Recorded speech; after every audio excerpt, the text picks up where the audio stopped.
गुरुर्ब्रह्मा गुरुर्विष्णु गुरुर्देवो महेश्वरा गुरुर्साक्षात् परब्रह्म तस्मै श्री गुरुवे नमः। नमस्कार मेरे प्यारे दोस्तों, मैं लालता मिश्रा। आज मैं आप सबको महर्षि जड़भरत जी महाराज की कथा सुनाने जा रहा हूँ। आप लोग ध्यान पूर्वक सुने। बहुत ही प्राचीन ऋषि हैं, बहुत पुराने ऋषि जड़भरत जी महाराज। इतने बड़े संत तपस्वी, हमेशा विरक्त भाव में जीने वाले महात्मा थे। बहुत ही ध्यान साधना करने वाले थे, फिर भी भटक गए अपने मार्ग से। क्या हुआ, एक बार ये महर्षि अपने साधना के प्रभाव में बहुत ही मदमस्त रहा करते थे अपने में ही, क्योंकि विरक्त संत थे। और एक दिन वहीं पास में दंडकी नदी थी, तो वहीं स्नान करने जाया करते थे गुरुदेव। तो वहाँ जब स्नान करने गए उस दिन जड़भरत जी महाराज, तो क्या देखा कि एक सिंह ने जोर से दहाड़ मारी और उसकी दहाड़ से कांप उठी। वहाँ बगल में हिरन खड़ी थी, कांप के, और उसने छलांग लगा के नदी पार करने की कोशिश करी उस हिरन ने। और उसके पेट में बच्चा था हिरन के, और जब वो इतनी जोर से छलांग मारा तो उसका गर्भ निकल के पानी में गिर गया और हिरन के तो प्राण निकल गए। उस तरफ नदी के जा गिरी हिरन तो मर गई। लेकिन गुरुदेव भगवान ये दृश्य देख रहे थे और उन्होंने सोचा, अगर मैं दौड़ के जाके बच्चे को न बचाया तो बच्चा भी पानी में मर जाएगा। बेचारा छोटा सा शिशु है और मैं इसको देख रहा हूँ, मेरे सिवा और कोई देख भी नहीं रहा। अगर मैं इसको ना बचाऊंगा तो भी मुझे बहुत पाप बनेगा। यो समझ के महर्षि दौड़ के गए और उस हिरन के बच्चे को बचा के ले आए अपने आश्रम में। अब जंगल में एक से भले दो, बाबा जी दो हो गए। अब वो बच्चा कभी इधर बाबा जी के ऊपर चढ़ने लगता, कभी उनका मुंह चाटने लगता, कभी उनका हाथ चाटने लगता, कभी उनके पैर चाटने लगता। बाबा जी को भी लगता कि बताओ, और डांट देते तो दूर जाके मुंह लटका के बैठ जाता। फिर बाबा सोचते कि इस जंगल में हमारे सिवा इसका है ही कौन बेचारे का। तो बाबा उसे कुछ खाने के लिए देते। अब तो धीरे धीरे क्या हुआ महाराज, भजन कम होता चला गया और बाबा का मन जो चित्त था उस हिरन के बच्चे में लगता हुआ चला गया। एकदम मुक्ति के द्वार पे पहुँचे हुए संत थे और किस प्रकार नीचे गिरे। 3 जन्मों के बाद इनका उद्धार हुआ। फिर कथा आती है महाराज की, जब ये उस हिरन के बच्चे में ऐसा मन लग गया कि अब तो भजन वजन सब छूट गया। अब दिन रात उसी के साथ उछल कूद करते, बाबा खेलते नाचते, और कभी वो मुँह लटका के बैठ जाता तो बाबा उसे मनाने लगते, अच्छी अच्छी घास ला के पत्ते तोड़ के देने लगते। बस ऐसे ही प्रेम करने लगे। एक दिन बाबा तो अपना संध्या वंदन कर रहे थे, भगवान का भजन कर रहे थे, ठाकुर जी की सेवा में लगे हुए थे। उसी समय जंगल से एक हिरणों का झुंड आया। उधर से हिरन का झुंड आया और उसी के साथ वो हिरन का बच्चा भी हो गया, उसके पीछे लग गया। उसी के पीछे चलता हुआ चला जा रहा था, हिरन का बच्चा भी साथ में। जंगल में जो हिरनों का झुंड गया उसी के बीच में वो बच्चा भी चला गया उसी झुंड में। और उसके बाद फिर तो जब महात्मा इधर क्या हुआ, पूजा पाठ करके जब फुर्सत हुए तो इन्होंने जब उठ के देखा इधर उधर तो हिरन का बच्चा कहीं दिखाई नहीं पड़ा। अब तो थोड़ा और जंगल की तरफ ढूंढने गए। उन्होंने सोचा लगता है कोई जानवर खा गया उसे, शेर, चीता, बाघ, तेंदुआ उंदुआ, गुलदार कुछ उठा ले गया होगा जानवर। ये भी छोटा सा तो था बच्चा। बाबा को ये बात पता भी न चली कि वो हिरन के झुंडों के साथ भाग गया। अब तो उसके प्रेम में इतने पागल हो गए बाबा, दीवाने होके उसको पूरे जंगल जंगल में ढूंढने लगे, उसी हिरन के बच्चे को आवाज़ मारने लगे, कहाँ चला गया तू, और इधर उधर पुकारते रहे। और नतीजा ये निकला कि भूख प्यास से उसकी याद में व्याकुल होकर महात्मा तड़प तड़प के हिरन की याद में मर गए। और जब हिरन की याद में मरे तो अगला जन्म उनका हिरन का ही हुआ, क्योंकि अंत में कहते हैं कि संत महात्मा आप जिसकी याद करके मरते हैं, अगला जन्म उसी की होने का चांस होता है ज़्यादातर। तो इसलिए महात्मा हिरन की याद में अपना चित्त, दिमाग, मन, बुद्धि सब लगा दिया, शरीर भी झोंक दिया उसी की याद में। तो इसलिए उनका अगला जन्म हिरन का ही हुआ। अब इस बार हिरन की योनि में आके महात्मा को याद सब बनी रही। महात्मा हिरन की योनि में आ गए, हिरन का रूप धारण करके जंगल जंगल घूमने लगे, लेकिन उनको भीतर से सब याद था कि मैं जड़ भरत महात्मा हूँ, मैं हिरन की याद में मरा हूँ, इसलिए इस जन्म में मैं हिरन बन के विचरण कर रहा हूँ, इधर उधर बन बन घूम रहा हूँ मैं। लेकिन इस बार उन्होंने सोच रखा था कि मैं पक्का कोई भी चीज़ बनूंगा, मैं उसमें फंसूंगा नहीं। तो अब इस बार बड़े ध्यान से उन्होंने हिरन का देह त्याग करके पूरा अपने हिरन की जितनी आयु होती है पूरा आयु जीवन उन्होंने जी के, जब उन्होंने हिरन की देह का त्याग किया महात्मा ने, तो इस बार उनका जन्म अंगिरा गोत्रीय ब्राह्मण के घर में हुआ। जड़ भरत जी महाराज का जन्म। अब इस बार उन्होंने बचपन में ही सारी यादें उनको इस जन्म में भी बनी हुई थी कि मैं, क्योंकि साधना इतनी, तपस्या इतनी, इतना हरि भजन, इतना राम नाम जप किया था उन्होंने कि साधना का प्रभाव होता है, उनको कई जन्मों की यादें बनी रहती हैं। ऐसे ही वो जड़ भरत जी महाराज को अपने पूर्व जन्म की याद बनी रही, और बस बच्चे थे फिर धीरे धीरे धीरे धीरे बाल्य अवस्था में पहुंचने लगे, थोड़े बड़े होने लगे। पिताजी उनको गायत्री मंत्र रोज़ याद कराने लगे कि बेटा ब्राह्मण के घर में पैदा हुए हो, कम से कम गायत्री मंत्र तो तुमको याद होना ही चाहिए। बोलते ठीक है पिताजी याद कराओ। उनके पिताजी कई बार याद कराते, जब 8-10 बार याद कराते तो बोलते बेटा अब तुम सुनाओ। तो बस याद तो उनको था ही, क्योंकि उनको चारों वेद, पुराण, शास्त्र, सब उपनिषद सब कुछ कंठस्थ था महाराज को।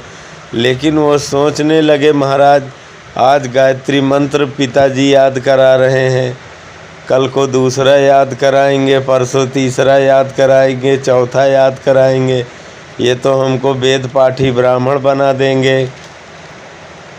और बाद में जब मैं लोगों के यहाँ कथा भागवत कहने जाने लगूँगा, धन लक्ष्मी आने लगेगी, पिताजी हमारी शादी करवा देंगे, और शादी हो जाएगी, फिर उसी माया जाल में परिवार में फंस जाऊँगा मैं। महाराज मुझे अब ये काम दोबारा नहीं करना है। इसलिए जड़ भरत जी महाराज तो बोले पिताजी जब से आप गायत्री मंत्र सुना रहे थे तब से उस बिल में 999 कीड़ियाँ घुस गईं, चींटियाँ उस बिल में 999 घुस गई।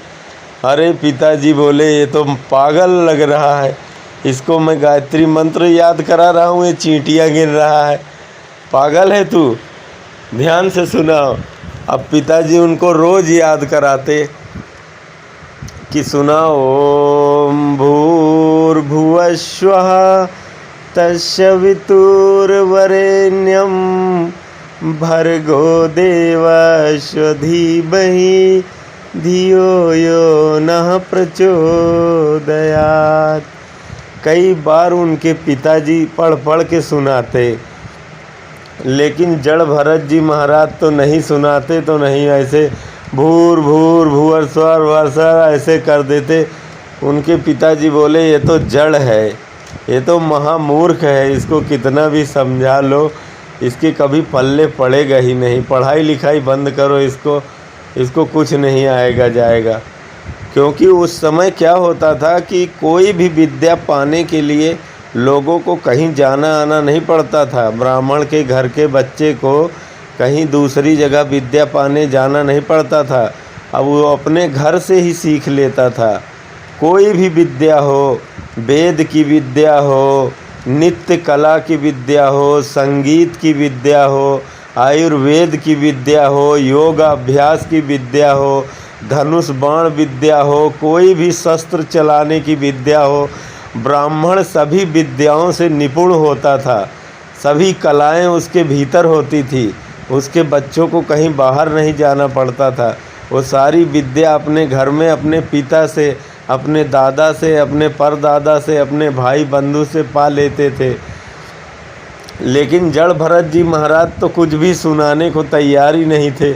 उनके पिताजी ने कहा कि ये तो महामूर्ख है, मूर्ख की उपाधि मिल गई। वो बोले चलो छुट्टी मिली, पढ़ने लिखने से फुर्सत मिल गई, अब हमको कोई पढ़ने लिखने के लिए कहेगा ही नहीं। मूर्ख की मोहर लग गई, अब क्या ज़रूरत पढ़ने लिखने की। बस आराम से चैन से रोटी खाते, हरि भजन करते मन से। किसी को बताते भी नहीं थे इस बार कि मैं हरि भजन करता हूँ। मन ही मन में हरि भजन करते थे, चुपचाप मौन रहते थे। कुछ दिन की बात है भैया, उनके माता पिता की मृत्यु हो गई। अब तो जो घर के मुखिया थे भैया और भाभी हो गई। अब भैया और भाभी का जो भी अपना चलता था वही चलाते थे। अब बोले, उनकी भाभी ने कहा कि देखो भाई, ये तुम्हारा भाई है, पूरा दिन घर में बैठ के खाता रहता है और कुछ बोलता भी नहीं। इसको खेत पे ले जाओ, कोई काम धाम करेगा, पूरा दिन बैठा रहता है घर पे। अब भाभियों का कहना था, भाई भी बोले कि हाँ भैया देख जड़ भरत जी महाराज, अब तुम आराम से खेत पे चलो, खेत में कुछ काम हाथ बटाओ हमारा। भरत जी ने कहा ठीक है भैया, जैसी आज्ञा, चलो खेत पे। आराम से चल दिए, कोई विरोध नहीं किया। खेत पे गए, बोले ये सब कौन है, देखो इसको खोदो, बराबर करो और इसमें बीज बोना है, चारों तरफ ये सब पड़ा हुआ है। अब भैया ऐसे कह के भाई तो उनको फावड़ा कुदाल दे के चले गए। और जब लौट के आए तो जड़ भरत जी महाराज एक ही जगह खोद रहे थे। खोदते खोदते खोदते खोदते उन्होंने गड्ढा कर दिया, कुआं खोद दिया। और जब शाम को भाई आया, देखा, बोला अरे ये क्या किया तुमने? अरे बाप रे, इसमें तो हम लोग गिर के मर जाएंगे, इतना गड्ढा तुमने कुआं खोद दिया। अरे भैया तुमने ही तो कहा था खोदो, तो हम खोद रहे हैं। अरे बोले भाई तेरे बस की बात नहीं है, कोई भी काम बस का नहीं है। एक काम करो कि वहाँ खेत पे, जो गांव से सबसे किनारे खेत है, वहाँ मक्का बोया हुआ है, वहीं जाओ, आराम से मचाने पे बैठ के वहीं मक्का देखा करो तुम। बस वहाँ चिड़िया देखते रहना, फसल न खाने पाए। बोले ठीक है भैया। ये प्रेम से चले गए भैया। बोले अब ठीक रहा, अब आराम से वहीं बैठ के बढ़िया राम नाम भजन करेंगे, अब अपना प्रेम से क्या दिक्कत रही। चल दिए भैया जड़ भरत जी। वहीं अपनी खेत में मड़हिया डाल ली, वहीं छत पे जाके आराम से उसी के और बैठ के देखते रहते। एक दिन क्या हुआ कि बहुत सारी चिड़ियाँ आ गई उनके मक्के के खेत में, और जड़ भरत जी महाराज देख रहे थे। अरे बोले वाह भाई वाह, कितनी सुंदर सुंदर चिड़ियाँ हैं, कैसी हरी नीली पीली चिड़ियाँ हैं भैया, इतनी सुंदर चिड़ियाँ। बेचारी बताओ, इनको कह रहे हैं कि अब इनको मैं ना खाने दूं, खेत में ना खाने दूं, कहाँ जाएंगी ये तो खेती भी नहीं कर सकती, नौकरी भी नहीं कर सकती। अरे कितना अच्छा लग रही हैं, कितना बढ़िया गीत गा रही हैं। खाओ राम की चिड़िया, राम का खेत, और खाओ चिड़िया भर भर पेट। प्रेम से सारी चिड़िया खेत खा रही है आराम से, और मगन हो रहे हैं। जड़ भरत जी महाराज देख के खुश हो रहे हैं, नाच रहे हैं। और भैया एक उनका भाई आ गया, बोला वाह अरे भैया जड़ भरत जी महाराज, और तुम नाच रहे हो?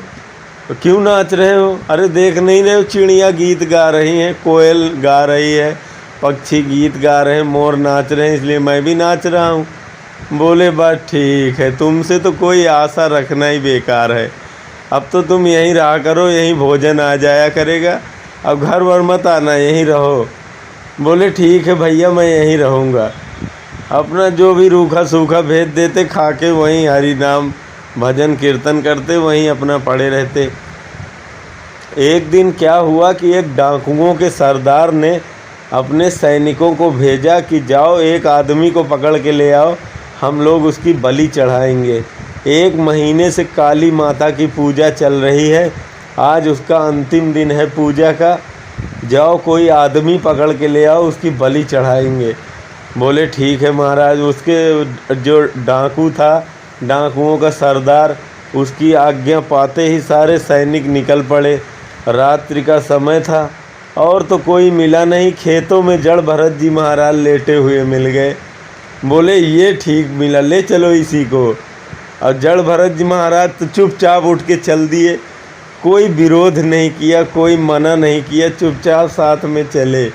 बातें करते हुए जा रहे हैं, हाँ भैया कहाँ ले चल रहे हो? तो ऐसी जगह ले चल रहे हैं, तुमको देवी जी के दर्शन कराएंगे। और महाराज जड़ भरत जी चले गए।